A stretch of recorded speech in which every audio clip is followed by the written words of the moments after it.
Swim check 1, 2. Bike check 1, 2. Run check 1, 2. I think we're ready. Let's try this. Welcome to the Try Beginner's Luck podcast, a podcast where we explore the sport of triathlon from a variety of perspectives to help beginner triathletes on their journey. I am your host, Mashonda Shines. Well, welcome back to another edition of Try Beginner's Luck. I know you already know what I'm going to say, how I'm so thrilled and excited, but no, I really am.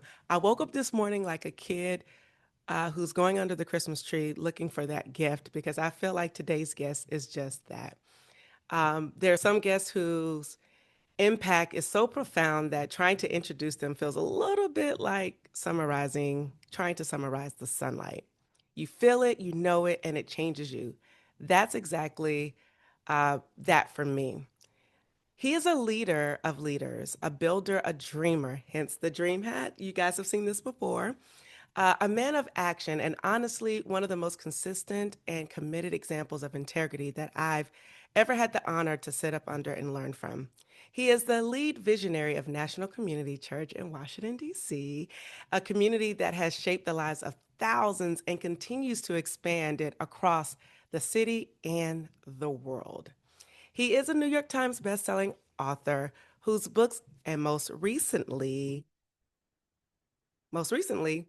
Gradually Then Suddenly, his teachings and leadership frameworks has touched millions. He is a respected voice on faith, purpose, creativity, and courage. He is a pastor who truly embodies what it means to walk the walk and to talk the talk.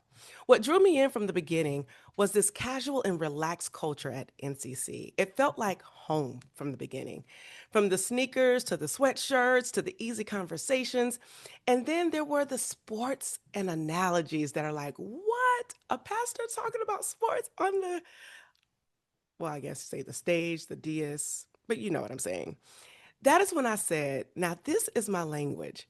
Whether he was pulling lessons from basketball or the latest century rides that he does, sharing traveling adventures with his family, or reflecting on the joys and challenges of trying something new every year, he brought the gospel into real life. He made faith practical, and he has made growth feel very possible. And he has made adventure an invitation to walk a little closer with God. If you follow him on social medias, you already know who I'm talking about. He stays on the move, biking, exploring, learning, doing something new, doing something brave, living out messages that faith isn't static, but faith moves.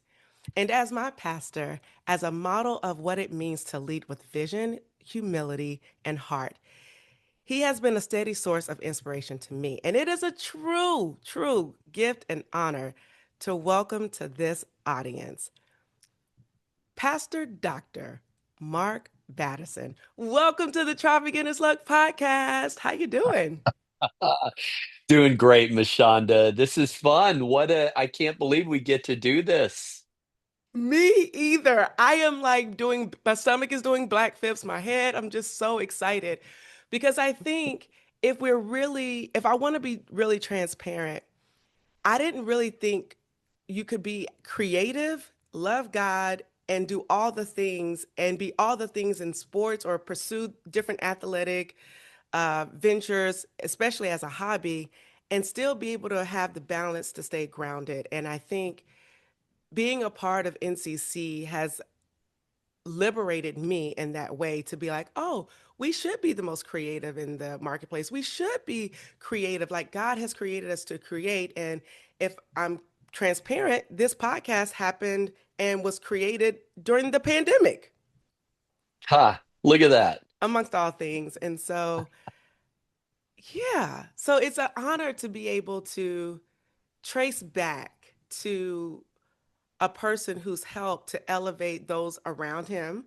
who helps to elevate me as a return extension. And so thank you, because the Try Beginner's Luck podcast is definitely birthed out of um, just teachings and knowing that creativity can happen and we should be in marketplaces to share the light in a fun way. And I get to do this with my podcast in terms of being inspirational. So thank you for that. Well, I love it. I mean, I I'm excited about this conversation because I love Jesus and I love sports, and when those two things cross paths, that's usually a good thing. So, yeah. It is a very, very, very good thing. Now, Pastor Mark, you have been the audience. Give you a little bit of backstory. Pastor Mark is an athlete whose athletic prowess goes back to when he was younger. I want to talk about how your athletic journey has really helped transition you to be as successful as you are now. Yeah. Well, I mean, the first thing I want to say is the older you get, the better you were, Mashonda. And some people out there are chuckling right now because there is some truth to that. I played basketball in college. I was a first team All-American. And I like to pause there just for about 2 seconds and then bring it right back down to earth because it was the NCC, double A, extra C stood for Christian. So I didn't play D1 ball. I played the equivalent of D3. Played some at University of Chicago, and then at a Bible college that I went to. Um, my nickname in college was the Black Hole because if you passed me the ball, you weren't going to get it back. I never saw a shot I didn't like. So I do have to say, I didn't set any assist records, but I did like to shoot the three. And so a lot of sports, my life really revolved around sports. And honestly, I think it was the discipline of learning to push my body and training and everything that goes into that, even how to play with the team, even what it's like in a locker room or at halftime. I think all of those things, I would not have been able to lead a church or even write books the way that I do it if it weren't for some of those disciplines. There's a lot of crossover. There's a lot of transfer from playing sports growing up to really living kind of life and leading all of these years since then. What I find interesting about what you just said is that you didn't get any assist records, but then you went on to say that you learned how to work with a team. But Yeah. I would have to say you might not have gotten any assist records back then as you were young, but how has assisting and passing the ball as you've gotten older been a turnaround for the way you lead? Yeah, what a nice transition right there. Because I my whole approach to leadership is I potential is God's gift to us. What we do with it is our gift back to God. If you said, in one sentence, what are you about as a pastor, as a father, uh, as an author? I'm about helping people tap their God-given potential. That's what gets me up. That's what keeps me up. I love pulling potential out of people. And I tend to be more of what's called an appreciative inquiry leader that figure out what's working and do more of that. Celebrate what you want to see more of.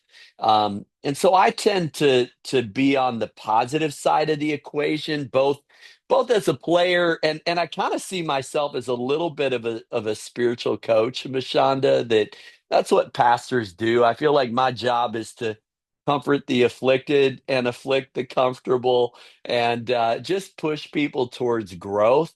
So really my whole approach to life and leadership is how can I add value to your life? Like that's what it's about. Whether it's in a conversation, in some kind of friendship, in more of a business relationship, whatever it is. I'm a win-win guy. That if it's not a win for you, it's not a win for me. I really think the way that you get where God wants you to go is by helping other people get there. And so that's kind of it really is. Now don't get me wrong, I still like shooting the three. I still like taking the shot. But really, it's about more dishing the ball, assisting others in their calling, their gifting, their anointing. How can I help you become the person that God's called you to be? So that's kind of fun. It's a little bit of a different mindset, I think, pastoring than when I was playing. I couldn't agree more with you in terms of one of your giftings and the things that you do is pull out those qualities because I know I've seen myself grow and even with like upper Zoom, I think was a catalyst to say, oh, you can speak in front of people. You really can do this. And Mm. continuing to do that. Now, you've done and seen a lot. And one of the most memorable stories that I can think about has nothing to do with basketball, but everything to do with endurance. Mm. And you share this story, and I feel like it was, I don't want to say the year, but it was between 2015 and 2018, where you did your first marathon, Chicago Marathon, I Yeah. believe it is. Yeah. Yep. And I had done my first marathon. I was like, wait a minute, you got a pastor out here doing a marathon. It was just so many correlating efforts. I want to talk about that because I feel like that was your longest at that time endurance event. And you talk about the training miles that you had to do to get there.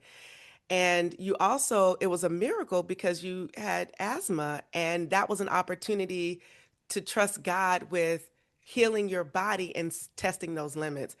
Talk about doing that endurance event for the first time, and would you do another? Whew.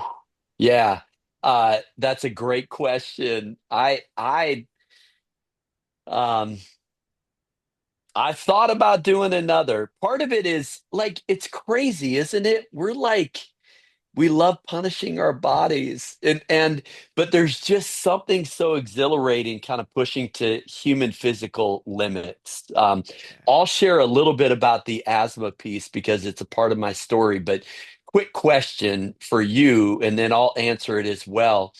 Like growing up, were you more fast twitch or slow twitch? In other words, like were you more of the endurance long distance runner or were you more of a sprinter jumper? Probably none of the above. However, Oh, okay. I would say when I was younger and had to, I remember my track coach, I was a shot put discus thrower, and she Okay. made me run the 200 as a punishment. Whoa. You would never see me running a 200 in any other event, but I had Yeah. to. So I do have top speed. I will say I have more top speed when I was younger. And Okay. even now, I still have top speed. It's just not sustainable top speed. I'm more of a slow twitch. I like to just coast these days. Yeah. Yep. Okay. Well, I was definitely a fast twitch growing up. Mhm. Um, in fact, my claim to fame is myself and three other sprinters at Madison Junior High School in Naperville, Illinois, still hold the 4x100 record 41 years later. Wow. We had four junior high kids with some pretty good high end speed. So I was a fast twitch. I did triple jump, sprint. I'm not a distance guy at all. So, uh, in 2016, we were in a series called Mountains Move. I felt prompted to pray a bold prayer. The next thing you know, God heals my lungs after 40 years with severe asthma. There weren't 40 days and 40 years that I didn't take multiple puffs of a rescue inhaler. So I slept with an inhaler under my pillow, played basketball with an inhaler in my sock, never went anywhere without an inhaler. Uh, I haven't touched an inhaler from that day to this day. And so God heals my lungs. And Mashonda, I had to figure out what do I do with that? And I thought to Mhm. myself, well, what if we do what I could not have done before God healed me? And so I just kind of like, I don't think I knew what I was getting into, but I'm like, let's sign up for a marathon. And I did it in Chicago because that's where I grew up. And let's be honest, it's also one of the flattest marathon courses in the country. So I'm like, let's go Chicago Marathon. And when I started training, I don't know if this was your experience, but like the first couple of weeks, I'm like, there ain't no way. There's no way. I could barely run 3 miles, and running would be generous. Like the pace was like maybe a speed walk at best. And I'm thinking, what did I get myself into? But gradually, then suddenly, 72 training runs, 475 miles, and I did run the Chicago Marathon. I didn't win. In fact, what's funny is I finished right in the middle, like smack dab in the middle. But I finished, and I look back on it, and I probably should have mentioned too. Playing basketball, I've had two ACL reconstructions and six total knee surgeries. So I have very little cartilage left in my knees. So the thing that would keep me from doing it again, honestly, is just kind of looking out for my knees. And that's why I've trended towards bike centuries. But that's a little bit of the backstory. That makes sense. But the fact that you were able to do it and you said somewhere in the middle, which means you were probably, your pace was what, 10, between 10 and 12 Yeah, I miles a think minute? I was oh, this is terrible. I can't even pull the time. But I think it was somewhere, yeah, it was between 10 and 12 mile minute, which I didn't hit my goal. Um, but around mile 16, I didn't hydrate like I should have. Hamstring. So I had to start stopping and doing the full leg extension and stretching out the hamstrings. And I'm like, don't go out on me. Don't go out on me. So the last 10 miles, I did not pace the way that I wanted to. But you know what? I think anybody that's run a marathon, like there's just something about crossing the finish line. And to be honest, I tend to do things that I can win because I'm so competitive. That it Mm. was actually healthy for me to do something that my best is maybe about right middle of the pack. And you know what? That's okay. It was more proving to myself that I can pull this off and finish a marathon. Pastor Mark, so many people, to your point, do things because they know they can win.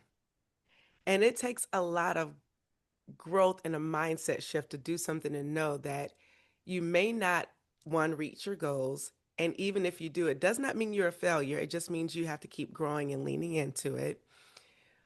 But endurance training does something different to your mindset, and it causes you to think a little bit differently. After you did your marathon and you transitioned over now to cycling, and then we'll transition that over into the tri space, how did that change the way you thought about life? Because when Hmm. you're training, the real change happens in the training. When you Yeah. are constantly going, your body is breaking down, you're having to go through your different blocks. And so, how has that helped you to navigate maybe some other challenges that have come after that to be like, well, if I can do this, then this is how I can process it and mentally transition into whatever it might be you're going into? Yep. Well, runner's block and writer's block are very similar. Mm. One is kind of a physical obstacle that you have to push through, and the other is a little bit more mental or psychological. I mean, Mashonda, I've written 26 books, but I still, every book I'm like, I don't know. I don't know if I can pull this one off. I don't know if I can get to the finish line. Uh, but there's something about the discipline of, I learned how to compete and leave it all on the court. Um, and and I think with writing, it's translated that, and I think it's the mindset that there are people who are faster, smarter, um, better, but I've always been a guy that felt like I'm going to play the long game. I'll beat you at the long game. I'll beat you at the long game. Like I may be behind the bell curve right now, but let's play the whole game. And that sounds kind of unsanctified, doesn't it? But that's my But it's competitive real. streak coming out. It's real. And I don't like losing Candyland to my kids. Um, so I just think that at one point I actually asked God, I said, crucify my competitive streak. Like it's killing me because I was comparing myself to other pastors, other authors, other leaders. And here's the thing, no one wins the comparison game. It either leads to pride or jealousy. And both of those things will eat you alive. So you can't play the comparison game.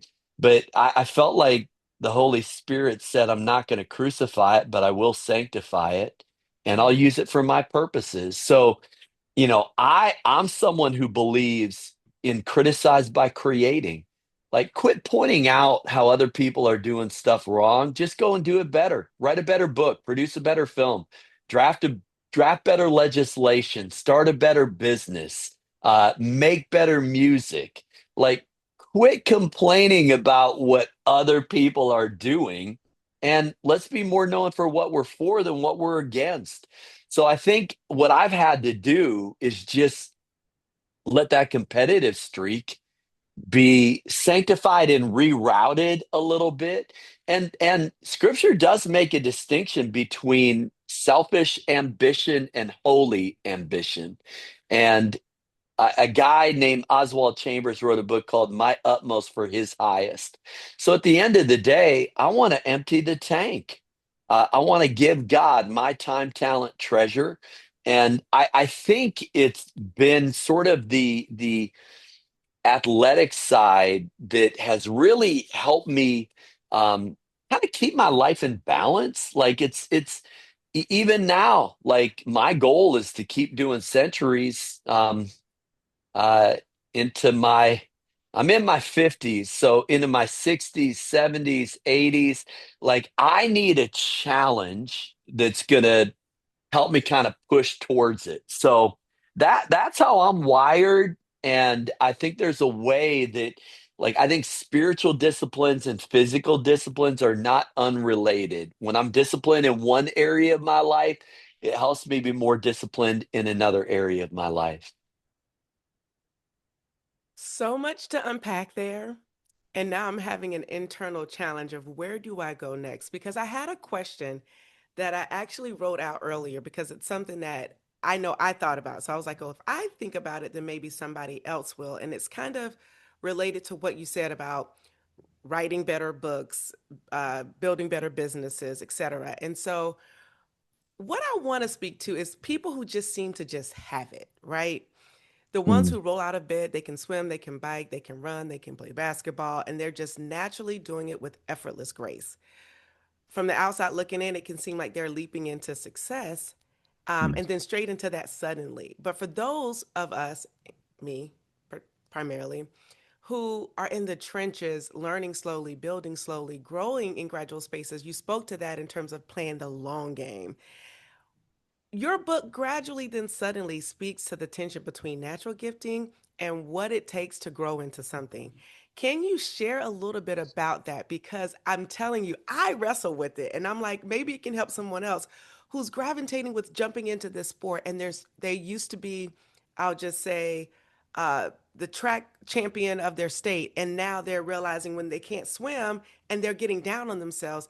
Can you help talk to that tension a little bit? Yeah. Well, if someone makes something look effortless, I guarantee they put more effort into it than anybody else. That's how they made it look effortless. So if you're reading a writer that just like, wow, they write with so much fluidity and grace and storytelling and um, no, they probably worked at it harder than anybody else. I might even throw this out there, Mashonda. It's kind of related. Like I felt called to write when I was 22, but I didn't write a book until I was 35. But what I did during those 13 years was I read 3,000 books. I mean, now this is before uh, smartphones and social media. And so I reverse engineered those books and figured out how to write. Writing's not a natural gifting. It's something that I had to learn the hard way. So I think there are those who like they aren't as physically gifted, um, and it's maybe going to be a steeper climb. It's going to be harder to complete that triathlon, and it might be one of the events. I'm curious to ask you if most people who do a triathlon, I'm guessing that most of us have an Achilles heel. In other words, one out of those three is kind of our weak suit, if you will. But but you know what? That's where you've got to kind of push through the thing that doesn't come naturally. So I think gradually, then suddenly whether it's a leader reading it or an athlete, it really is about playing the long game. It's long vision times long obedience equals long legacy. I love sharing the stories in the book. Rowdy Gaines, who won the gold medal 1984 in the 100-meter freestyle. He did a calculation and he said, I swam all the way around the world, 20,000 miles. He said, I swam all the way around the world for a race that lasted 49 seconds. And that's where a lot of people would say, hey, I want the gold medal. I want that kind of success. But you have to be willing to make the same kind of sacrifice. Like, are you willing to put on a Speedo, jump into a freezing cold pool at the crack of dawn and do that day after day after day? And let's be honest, Mashonda, that you have to be a little crazy to do what we do. I think other people look at it and like, why are you doing that to yourself? And I think it's because we're wired in this way that we love pushing boundaries, pushing limits, and really trying to become the best version of ourselves. Yeah, It I really would is agree. about playing the long game. I agree. There is something a little, maybe not all the way there, that causes us to want to go back for more and for more. Speaking of more, you've done a few triathlons. I have. I have. And I want to keep it real of the sprint variety. A triathlon is a triathlon, but to your It point, is. Pastor Mark, so many people like they want to minimize. It is hard to do a sprint because you're It literally is. going all out. And it really is. What's fun is I did my first triathlon was the Dewey Beach Triathlon. And what that means is it's an ocean swim. Okay, lesson number one. If you're doing an ocean swim, yeah, go ahead and swim the pool, but the pool ain't gonna prepare you for salt water crashing into you. I barely they almost canceled the race because the waves were a little too high that day. I barely got through the swim portion and I ingested so much salt water. I was sick the rest of the triathlon. So let's just say the running and biking weren't too hard. It was literally the swim portion, the ocean swim that kind of ate my lunch. Now, are you a swimmer naturally? So I'm going I somewhere did with not this. compete as a swimmer. In fact, this is so funny. I can't believe I'm even thinking about this, but I was on the swim team for one day when I was a kid. I'm like, nope, I'm not going to get up early every morning of the summer to do this. And I was already, my parents kind of let me off the hook because I was playing baseball, football, basketball. I was playing sports already. So they kind of let me off the hook. So I'm not naturally a swimmer. So that was the hardest leg. And it is a little embarrassing when you all you do is you practice the freestyle, but then there's a few moments like you're backstroking, you're side stroking, you're dog paddling just to kind of catch your breath. And it's the old Mike Tyson, right? Like everybody has a plan until they get hit in the face. And in my case, it was hit in the face with a saltwater wave that about knocked me flat. So the swimming portion would be, for me, the weak suit. So, what made you say yes to an ocean swim as your first out the gate triathlon? I was naive. That's the honest truth. But we had started vacationing, kind of, there's Rehoboth, Dewey Beach, Bethany Beach. And so I I loved we love vacationing there. I don't know. I thought, hey, it's pretty close. That sounds like a fun place to do a triathlon. And then Mashonda, it does. This is kind of fun. Uh, I then the second triathlon I did, I trained and did it with my oldest son who was turning 13. And here's what's crazy. We had to get a written exemption from the race organizers because he didn't qualify. He wasn't old enough. I want to say at that time like you had to be 15, something like that, but they made an exception and let us do that together.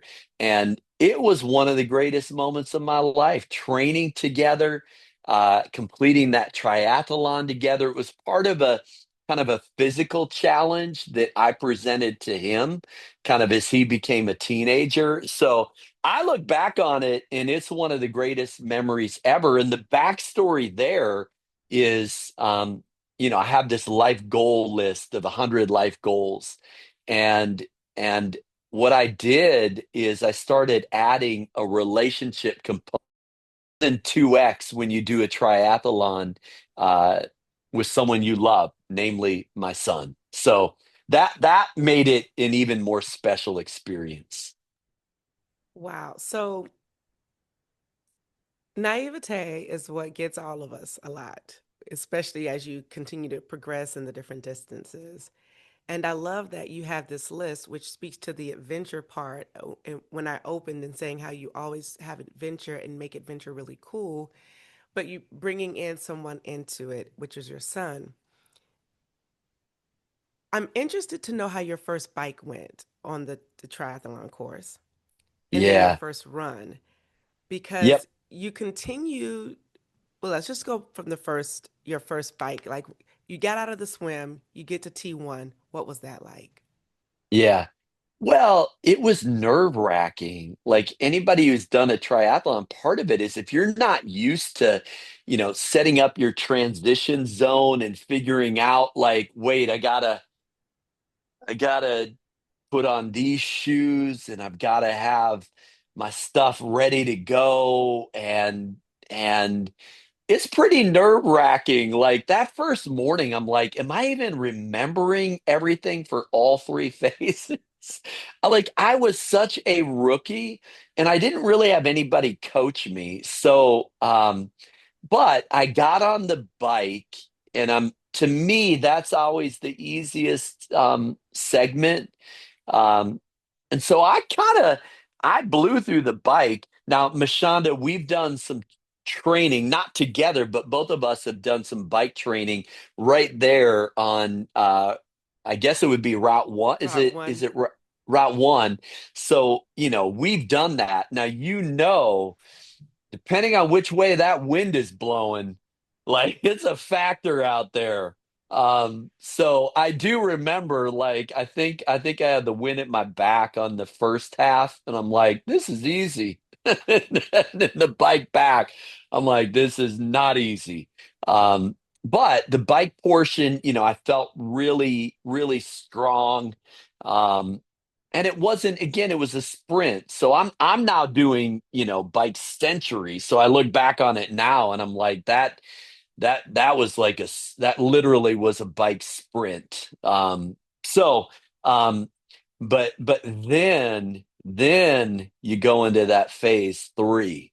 And again, I'm not a distance runner.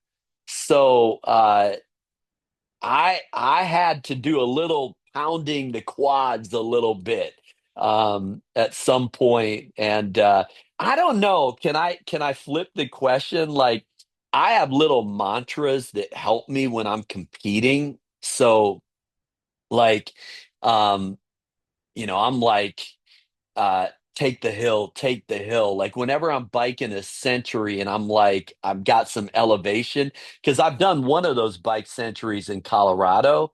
I'm like, I need this. Oh man, this hill belongs to me. You belong to me. I'm gonna get to the top of you. Like, you have to talk to it, like you have to start talking to it. For the run portion, I was like, having done all the stand, like I had scriptures flying through my mind just to kind of run the race, run the race, run the race. Um, do you do the same thing in in those phases, or what is your? Do you have a trick of the trade that you almost have to Jedi mind trick yourself at certain points? Because at certain points, I'm like, ooh.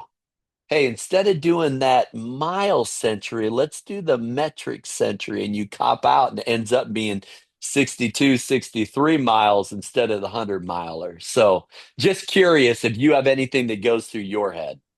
Oh, a lot goes through my head depending on the race.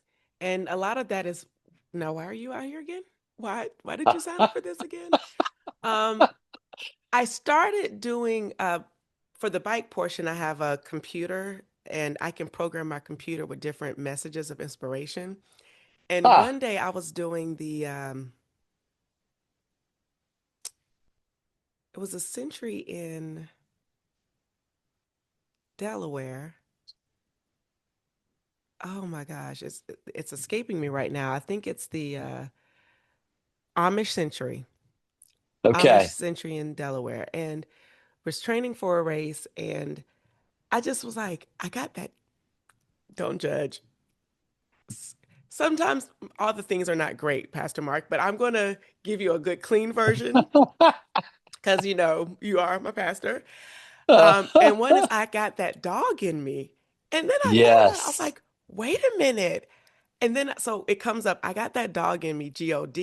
And because the Yeah, reflect of dog is God. And I was like, oh, is I this know. why God loves dogs? And anyway, all this Uh-huh. crazy stuff. I But love that's it. what I I got. love And it. so that's more recently. I just understood like the importance of visualization and really especially when things get tough, where to dig into a place. And so I have Yep. things that pop up on my bike computer that says that I'm proud of you, Mashonda. Keep going. You've got this. It's mind over matter. So those are the things that I started to program into my computer because your mind can go into a really ungood, it can go into a negative place very quickly when you're doing those events that will make you want to cop out or not Yeah. finish. Yep. Yep. Do you compete with other people, train and compete with other people? Because I've done both. When I go running, I don't run with anybody ever. Don't run with me. I'm running by myself. I don't run with people. I just don't. Um, Biking, I love biking with people. It's weird. It's a different deal for me.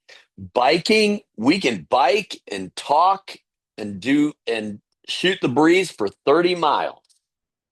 But running, I'm like, don't, I'm not running with anybody else in my training. Does that make me weird? No, I think some people love to run, and that helps them to run with groups, like part of the run groups. I wish Yeah. I could run with people, and maybe it's because I feel like I'm slow and I don't want to hold people back that I tend to not want to run with other people. But cycling with friends is really cool because that motivates you because you can use them as your Yeah. rabbit, right? Like, oh, they get in front of you, then you can, and vice versa. And just to that Yep. camaraderie of being out there with someone who's experiencing it. So I definitely have my times when I do bike with people, and a lot of times, like my bike trainer is right here to my left. And Yeah. so I spend a lot of time with just me and my bike. Like earlier today, I was in a zone 2 workout for lunch. I was like, okay, I got to get something in. I have a busy day. So let me do this ride real quick. And that's a lot easier than having to get your bike, pump your tires, Yep. go out. Yep. Yep. Whereas I have a bike stuck to my little trainer, and Yep. that to me has become a refuge. However, I realize it's also isolated me a bit. And so Ah, I think the one thing about triathlon that I love and just endurance sports is that it builds community. yeah. Yep. And so Yep. that's the difference. But no, you're not Yeah. weird at all.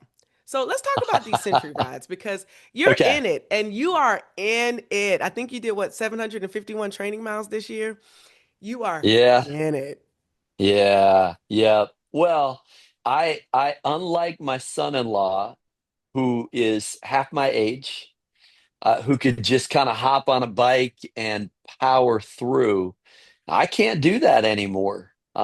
So I can't cheat the system. I've got to put in the hard work. Hmm. But I enjoy it. I do a lot of training at Haynes Point.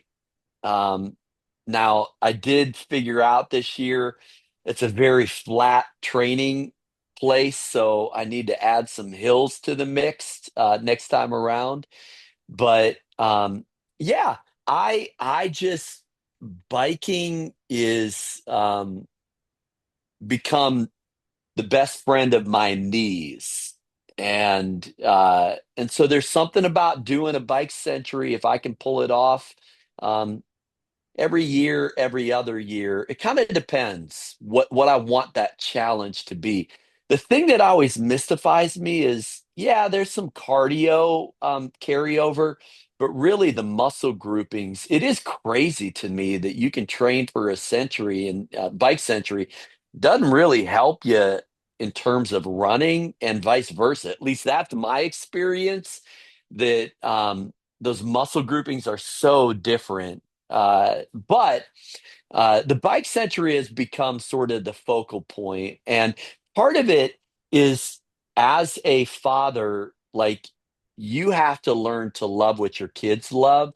And my oldest son really trended towards biking. I'm like, all right, I'm going to pick it up and do it because he loves it, because I love him. So first one I did was a metric century, and that was the challenge when my youngest son turned 13. So oldest son was a triathlon, youngest son was that metric bike century.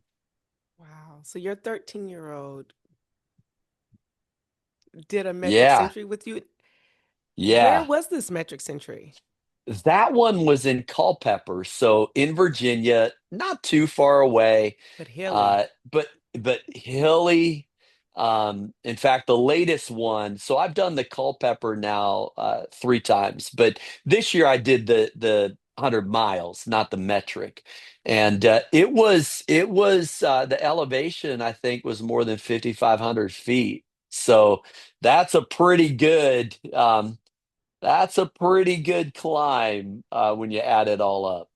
Yeah, that's some nice climbs for breakfast, lunch, and a little bit of afternoon snack. Yeah, no doubt, no doubt. Speaking of doing the climbs and doing things because you love it, there's also a process and a patience that comes with training. Um, in your newest book, Gradually, Then Suddenly, you highlight the quiet, faithful work that happens beneath the surface before breakthrough moments appear. Where in your own life do you feel that most, whether it's athletics, writing, parenting, or pastoring?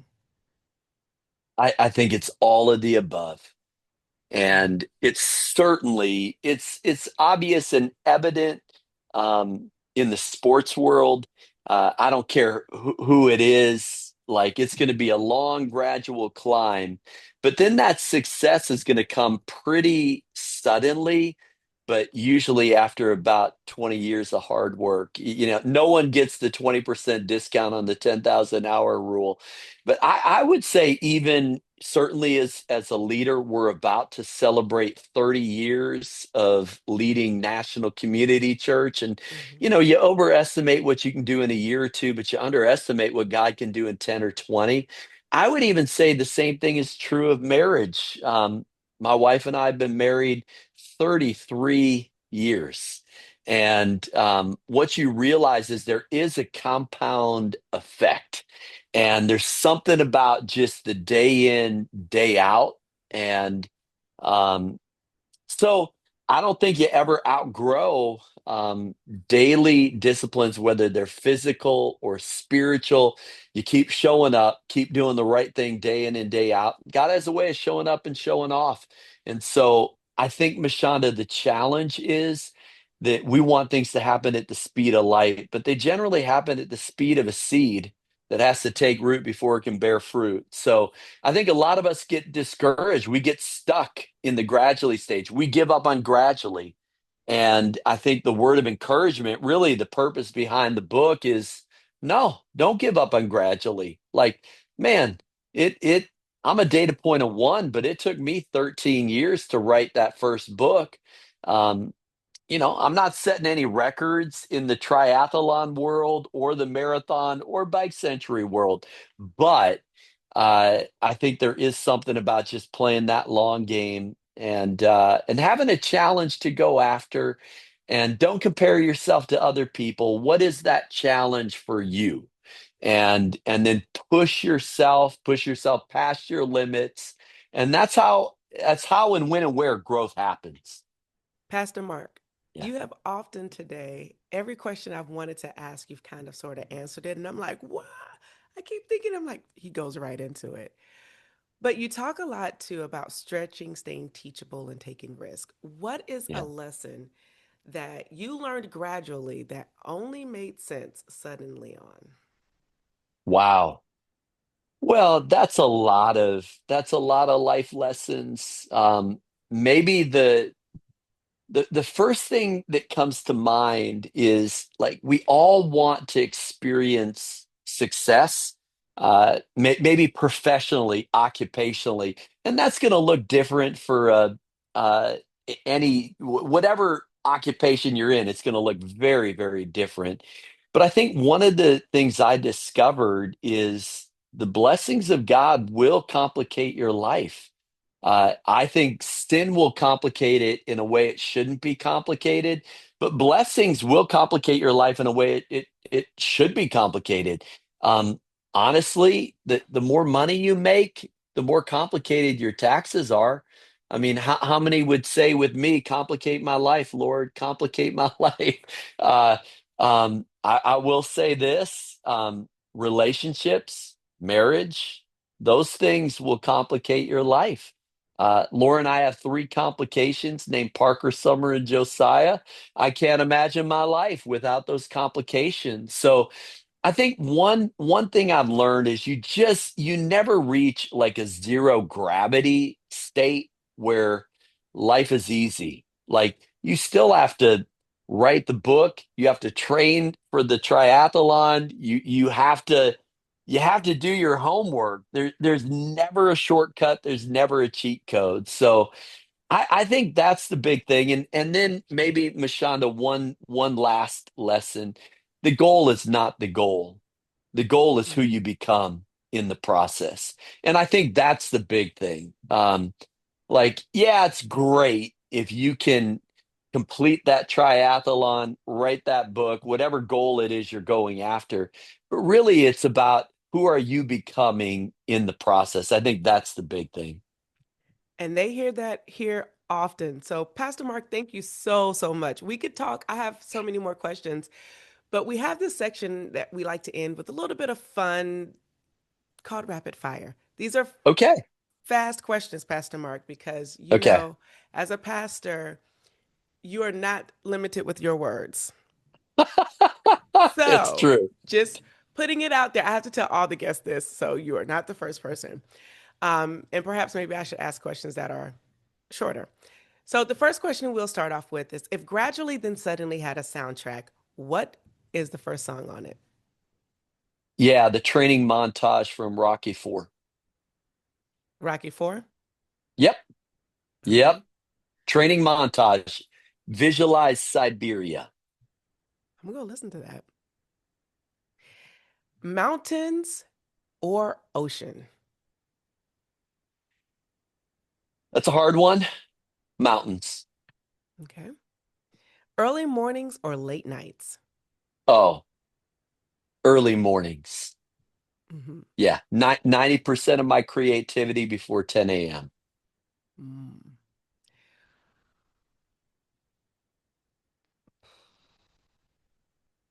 Swim, bike, run. In order of preference, what would you rank them? Bike, one. Run, two. If I have to, swim, three. Okay. How many coffees does it take before the Holy Spirit speaks to you clearly in any prep work you're doing or any writing that you're doing? Because I know you're a coffee Oh, guy. come on. It's not about the coffee, it's how many shots, Mashonda. It's a small latte, but sometimes it's the two shots, and sometimes I need two more. And I will say this, the Holy Spirit plus caffeine equals awesome. Hey, I figured you would chime that in. Hence, that's why I phrased it that way. Uh, If uh, where do I go next? One word that describes this season of your life. uh, First word that comes to mind is grateful.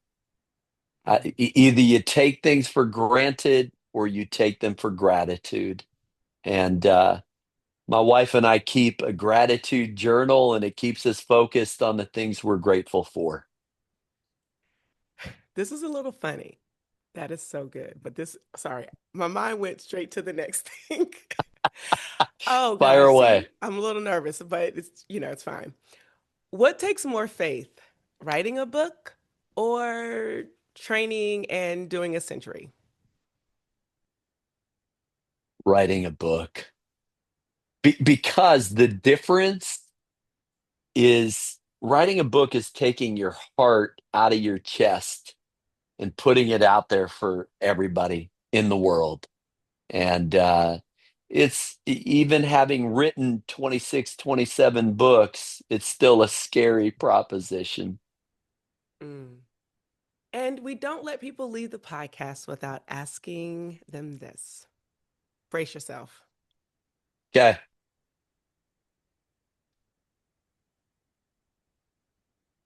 Do you pee on your bike or get off and take a proper pee break? Okay. Confession time. Your pastor better tell the truth. Um, I did it while riding this last one. That was my first time. And I'm like, nope. Um, I will say no one was around. It was pretty discreet. Um, it is what it is. And sometimes you gotta do what you gotta do. Absolutely. That's a fun little question that people get a kick out of. But thank you I love it. so, so Yeah. much. It has been a joy to hear more of your story, to learn a little bit about you, share you with this audience. And I hope they are able to go out and get one of your 22 books because they are all good and all for different seasons of life. With that said, you know what we say at Try Beginner's Luck? Whenever you try, you always win. I believe that with my heart and know that. So just get out there and do it. Be sure to like, share this with your friends. We're on all the major podcast platforms and on YouTube. And for those of you who are Substackers, we're getting on Substack too. We're there. I'm probably slow to post, but we're there on Substack as well. So it's been a joy as always. My name is Mashonda Miles, also known as Mashonda Shines. And for today, we are out. Peace. Bye, everybody. Thank you for tuning in and listening to this episode. We need your help so we can continue to try at TBL. So for more information on where you can find and subscribe to this podcast, visit www.trybeginnersluck.com. And don't forget, whenever you try beginner's luck, you always win.